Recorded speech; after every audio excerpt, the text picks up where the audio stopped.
joined by Serg, our SEO specialist here at NVISION, and we're going to talk about SEO. It is the one topic that plagues all of us digital marketers. It's the mystery of what SEO is. SEO stands for Search Engine Optimization, and it is full of mystery, intrigue, and myths. So today we're going to uncover what people actually think it means and what it actually means. Welcome, Serg. Thank you for joining me. Thank you. Let's start. When clients ask for SEO, what do they think they're getting? That's a very good question. And the answer is there could be a range of things that that people think. I mean, obviously, there are some people that have a pretty spot-on understanding of SEO, but there's also a range of different interpretations of it. And it stems from the fact that there are different sides to SEO as a field. So usually when someone has a concept of SEO, they usually refer to kind of one side of it. Yeah. And they capture kind of a snapshot of it, but it's not the complete picture. So from there, you can get into all kinds of silly scenarios about misunderstanding what the field is supposed to be. Yeah. I think one of the number one things we hear from clients is like, can you make me number one on the search engine? Like, can I appear number one on Google? For exactly a keyword. Exactly one specific keyword. And I think that then also leads us into a weird selling thing that a lot of marketing agencies do, which is they give you a whole list of keywords that they'll get you ranking for. And it's not that simple, is it? No, not at all. And the behavior of keywords and kind of what goes into that and where that comes from, that can be fairly complex. I mean, it is actually, it can be intuitive and it can be clarified. So it's not rocket science, but it's easy to get lost in the details. And there's lots of outdated information on the internet about it as well. So it's easy to go down the wrong rabbit hole and form the wrong impression. Then based on that wrong impression, you build more and more stuff that's kind of slanted or going off in the wrong direction. Yeah. I think one interesting thing about internet marketing advice for digital marketing is a lot of content, a lot of coaches, advertisers, people who talk about digital marketing as a field in itself, they'll give advice that is very tactical. And when I say tactical, I mean they'll say here's how to optimize a page. Here's a plugin to add to your site. Here's what to put for your metas. Here's how to stuff a ton of keywords in one page so that you're quickly ranking for it or you're showing up for it. But when you look at tactical, it doesn't really have longevity because the search engines know better than that. The bots can kind of figure out the ways that you're trying to hack the system. Yeah, and I mean that's only one side of it, because I think even a bigger aspect of it is just that the world of what users need, what users search for, what users click on, what they convert on when they get to a specific page, that is complex, and you need to actually understand. Funny enough, in order to do SEO properly, you need to actually understand beyond just the search engine, because you need to understand the business context in which you're trying to market yourself, because ultimately you are going for a marketing goal, a business objective. So you need to understand that. You need to understand your users, and you need to understand the relationship between that real world and the stuff that's happening on your website and how you track it and what you do with it. Yeah. I think one thing that you're really great at focusing on when it comes to our clients and what they need to create in terms of content is getting to understand who your client's end user is. Who it is that you're writing for and where in their journey they are that they're looking for that information. What kind of questions are you typically asking of our clients to figure out what kind of content should I create for my site? That's a really good question, and the answer is again a whole bunch of different things. But ultimately, it boils down to kind of an exploration where we need to get to know the client. I need to spend time with them and kind of sit with them and extract that information. And it's a lot of the times it's also stuff that the client might know but isn't top of mind for them. So we're surfacing stuff that they would already know about but they haven't articulated. And the goal always is to basically to get that and to publish that content on their website, because it's content that will resonate with their users, with their potential customers. And that's how we build a funnel where we can get strangers off the internet, off of Google, get them to land on the site, and then funnel them down to a conversion where that leads to revenue. Yeah. And that process is so much more complex and so much more involved and so much more long-term than just, pick a keyword and try to spam it till you get to the top. And I mean, that it just does not work. So any kind of fixating on a keyword or trying to really put a keyword in certain places, hoping that it latches on, that is not at all how it works. That's completely outdated. So any kind of, because it does boil down to kind of a mindset in terms of how you picture your content, how you look at your publishing and the relationship between your publishing and how you attract users. You need to have the correct mindset in terms of what you're going for. You need to satisfy the user's need, and you need to kind of play into that supply and demand.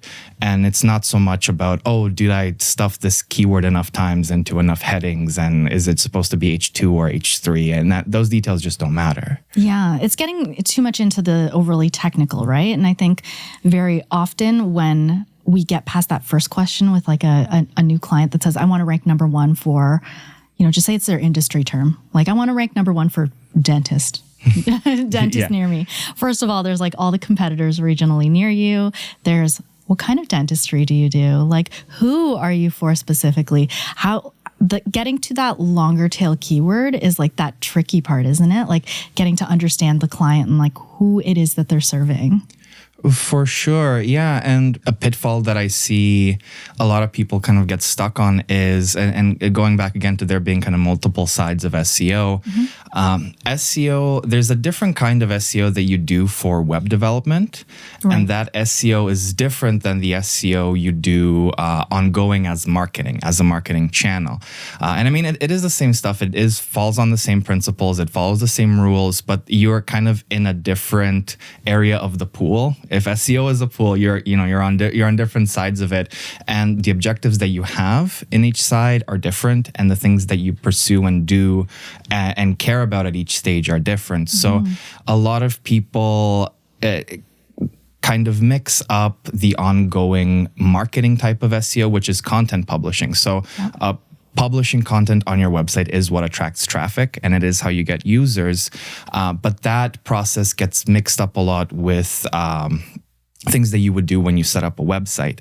And it's not to say that stuff isn't important. It is, but it's just for a different situation altogether. Right. Yeah. It's like the difference between service pages, in which you're going to list each of your services, try and broadly target the service area, the locations that you work in, and then the ongoing, which is a lot more the long tail questions that you can answer, right? Like educating your end user. Yeah, exactly. And essentially filling out that funnel and filling out the gaps in the landscape of, questions that haven't been answered on the internet. And of course, it does all tie together, and it all has to funnel into each other and funnel the user down to your service page. But yeah, you really need to be aware of which side of the pool you're on. Yeah. That's like a big thing you just said, though, like the questions that haven't been answered on the internet. Is that possible these days? It is. Is it possible? It is, and it will forever be possible because, and this is why the internet is a fantastical place. It truly is wonderful because the information is constantly evolving, is constantly changing, and the internet is very imperfect and very messy. It will never be full. It will never be saturated because information and life just keeps changing, and the internet is a reflection of the full nuance and detail of human life on this planet, right? So it is organic. It is, it really lives up to the term that it is an organic thing. So in this ever evolving kind of landscape of questions and answers, of supply and demand of information, of competition for who can deliver the best answer, the best user experience, and you're also competing with Google because Google wants to get its features in there and its ads in there and its rich snippets in there. So all of this stuff is going on, and essentially doing SEO means publishing content that fits within that ecosystem and you're doing so strategically so that you attract users and convert them. So within, everything that we've just pictured, compare that to how a lot of people approach keywords of, I am just fixated on 3 industry keywords and I need to absolutely just put them on every page and, obsess over them, lose sleep over them. It is not like that. You're missing like a really big picture. So that's something I always strive to kind of educate clients on, to kind of open up their perspective of, no, this is what you need to be looking at, not just this segment over here. Yeah. Have you ever had clients that are basically like, this answer already exists, like I don't see a point in writing something? Yeah. And that is another kind of SEO mentality, which I would say is a little bit outdated. Of I refuse to talk about it unless it is completely unanswered, unless I'm the only one that's talking about it. And that's just not realistic because that's not how the internet works. Like all topics are at least approached. Yeah. So it's just like how deep or with what voice, right? Exactly. Yeah. So it matters how deep, it matters how you contextualize it within your website. It matters how you contextualize it with the rest of the internet, with external links. And ultimately, kind of how all the elements come together. Because it's like making a cake. You can make a good cake. You can make a bad cake. You can just put flour and water in a bowl and leave it on the table and call it a cake. So that's, there's range, right? So there's always room to do your own angle. There's always room to try to do better than the competition. There's always, and this is kind of a broader marketing principle too, that in any market, you can carve out your own little niche that you can. That's so valid, own, right? Like when I look for a recipe, sometimes it's like the same recipe by someone else, but I just want like a little bit of like another opinion, Yeah. When you like don't exactly follow a recipe. Yeah, That's exactly. And that kind of personalization, that kind of making it yours and having your own angle on it, daring to have your own voice, to pick a lane, to say, no, it's I'm on this side of the niche and not this other side. Right. That matters. That matters for marketing and that matters for SEO. That's big too, because like once you get into, brand side of things, having a voice means expressing your opinion, which may be either contrasting to other opinions out there. And that in itself is a conversation, right? For sure. Yeah. And it is about the conversation. And that's something that I think Google puts a lot of emphasis on. And it's shown a lot in their documentation too, that the way spam behaves, which is something that Google doesn't like, is that you're just throwing darts at the board. It's like, how about this topic? How about this other topic? How about this keyword? And that is the way spam sites function. They try to overwhelm the search engine. They go by volume and by like just random ideas. Yeah, by volume, or random or semi-random with some restrictions. But ultimately, it misses that cohesion of content that's actually planned out and is thoughtful. Because a very interesting thing that happens in real life and also on the internet is that user needs are not like mapping out user needs is not necessarily something scalable. So for example, if you spend time to make a bunch of pieces of content that address a user need or a segment of user needs, that will be very unique. And the more you actually kind of care about it and do it, with more love and more attention, the more unique it is. And that process you can't clone. Once you've perfected it for something, it's a unique piece of content. So the fact that you can't scale it is what makes it valuable. And also it is what separates it from spam, because spam is by definition very scalable, and that's what Google doesn't like. Yeah. Okay, so the robots can sense the human touch. They can sense the love put into the love. I mean, the love is an algorithm. It's a combination of numbers. But I mean, it more specifically, it is about the detail that goes into it, because a lot of poorly written content is very generic, and it's possible, and everyone to some extent kind of does this, where if you can talk about something very vaguely in a way that doesn't deliver information. So you could say, well, this teacup could either be red or blue, or it could be neither. And that statement is true. And I just said a bunch of stuff, but it offers no value. It changes nothing. Yeah. It makes no difference if I say it or don't say it. So that's a good check that you can have for your content. If I said something, does it actually deliver anything, or did I just fill space? Right.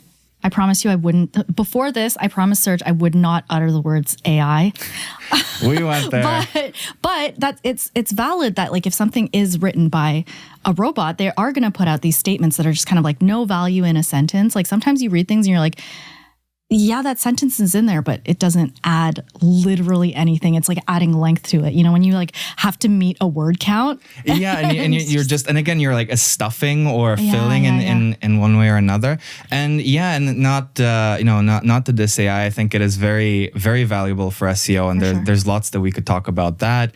But that is a pitfall of AI in that sometimes, and actually a lot of the times, it generates statements that are completely average. It could be all the way over here or all the way over here or neither. And that is, something that is, they have their bases covered because it's technically correct. It's a correct statement, but it doesn't count as valuable content because it doesn't answer anything. So that's where human intervention when using AI is very valuable, because you can guide it out of that a completely perfect average a type of statement. And again, it goes back to the marketing principle of you need to pick a lane. If you're talking to everybody, you're talking to nobody, right? It's what we talked about. You got to figure out who your user is, and you got to figure out the voice. Like without a voice or a point of view, like that's where robotic writing really comes from. It's just kind of like stating something, and that's going to be out there.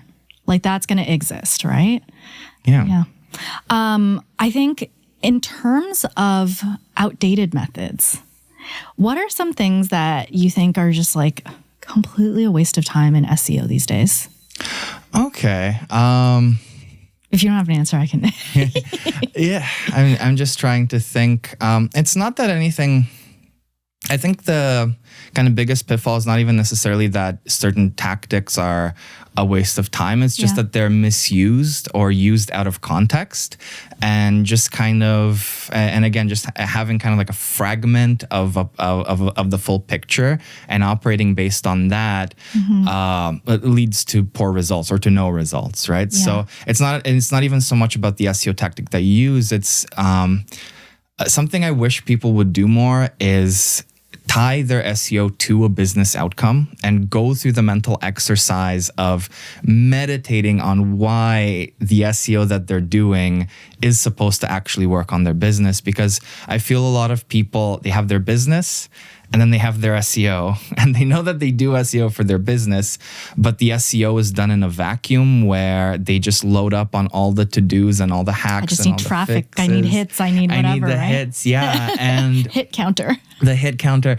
And you're just doing this completely separate thing that you have set up to not tie to your business, to not relate to reality in a proper way. So it's valid. Clients always looking at how many visitors did we get on site? If that doesn't convert to anything, like we've had many conversations with clients where we start doing SEO and their number of visitors actually drops a bit. And they're like, okay, how come I'm getting less visitors? But the actual thing that's happening is they are more qualified and they end up filling out more forms, right? And then if you are getting more of a business outcome, like leads, phone calls, visits, foot traffic, people getting the information they need and taking an action, it's actually completely collaborative with your business efforts, rather than saying if traffic goes up forever, that's success, right? Yeah, which it doesn't usually, or there's no infinite growth in traffic, right? And that's even Google struggles with that. Yeah, and I mean it is more about having the qualified traffic, and I mean traffic is supposed to grow over time, but yeah, you're right. It isn't infinite. It isn't all just a straight line upwards, and ultimately it does need to impact your business bottom line. But yeah, and that's a whole other realm that often gets misunderstood about, tracking and attribution and if A/B testing. So if you do something, does traffic go up or down? Yeah. Or, if you do something and something good happens, can you attribute that to SEO or can you attribute that to PPC? And I feel like a lot of businesses aren't really on top of their data that well or that detailed. And I also feel a lot of agencies don't, they will do SEO for you, but they won't go the extra step to connect it to your business outcome or to connect it to your data. And that's again something that makes you miss the bigger picture and makes you kind of do SEO in a vacuum separately. Yeah. Well, SEO, it's like part of a balanced digital marketing diet. Like you've got to have like all parts of digital marketing to support each other, where when we simply look at one channel, if we say like, okay, how's your SEO doing? How's your social media doing? How's your email marketing doing? They have to work in unison, right? Like we've got to work around campaigns rather than saying like, that specific part of it, because it can't work solo. For sure, yeah. And I think it applies to all marketing channels, that the more you can connect them and the more you can, think omni-channel, think across the different disciplines, the better the outcome is, instead of doing it in isolation. And I think it's a consequence of, as agencies try to promote their services and to turn their services into products, they get compartmentalized, and sometimes it could get really rough. Like SEO is like one subscription, and then on a completely different side, maybe a completely different team, you would have another subscription for another service. And it's not like that, because again, we're dealing with real world people, real world businesses, real life scenarios, which are more complex than these little islands that we tried to separate things in. For sure. I think SEO as an industry has like suffered from getting marketed in ways that are unrealistic. 100%. Like the little rocket image and like a boost, get an SEO boost, get this ranking, get 5 keywords for the price of like whatever. Get this plugin, this other plugin, for sure. Yeah. And SEO can be pretty terrible for that, in terms of all these tools and all these strategies and all these gimmicks that are just very unidimensional, just like one singular thing. And It does get pretty popular. This one fix will fix all your problems just overnight, but it never really is the case, because the real situation is much more complex than that. Yeah. What do you wish everyone knew about SEO? Yeah. It's a big question. What do I wish everyone knew about SEO? Oh, so many things. I feel like I have a wish list. Yeah, you can have a list. I can have a list. Yeah, I'll allow it. That it is about the content, that it is about publishing more than it is about the technical side. I definitely wish people would understand the division between the web type of SEO and the content and the content marketing type of SEO. Something I want to reinforce. I mean, SEO is fairly popular and fairly in demand, so people definitely see the value in it. But I definitely want to reinforce the fact that SEO is special because it's a channel that you own. And it's very similar to email. It's a conversation I've had with Marino at length about how both SEO and email are a little bit special because they are channels that you can own and control. So when you're paying for ads on a platform or for whatever publisher, you are, at their mercy, right? And also at their prices.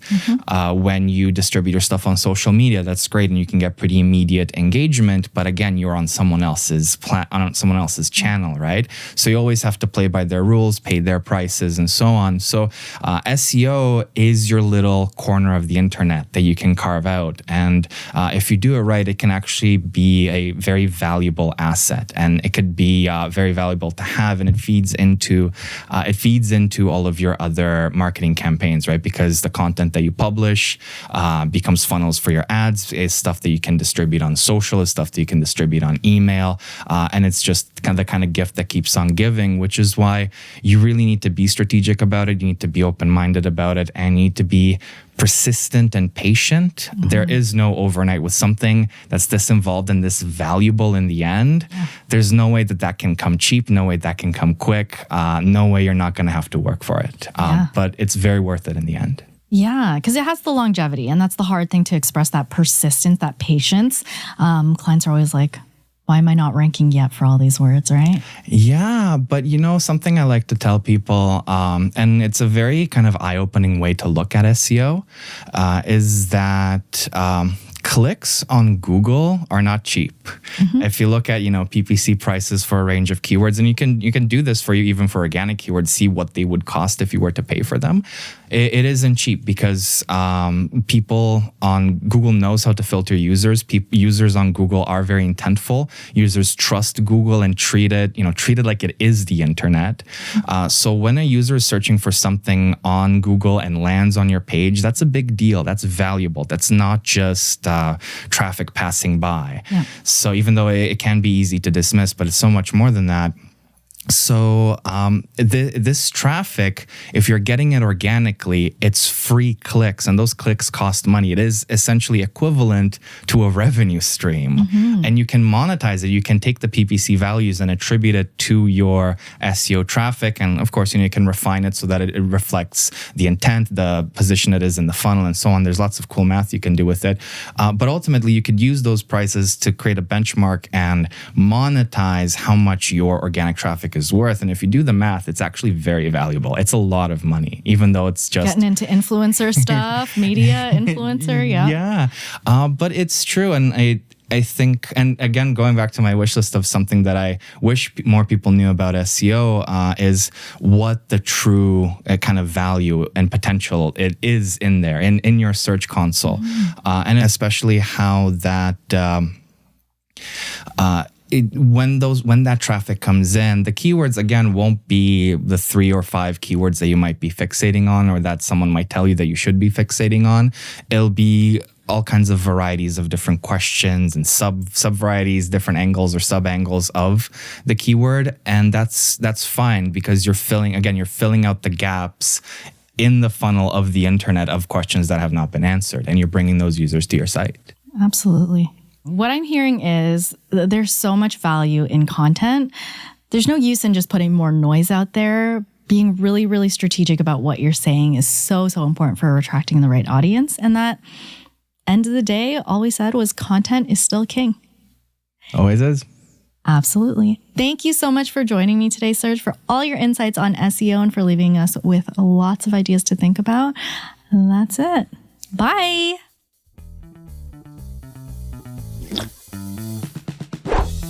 Thanks for watching this video. If you got something out of it, please like, subscribe, or share it with your friends.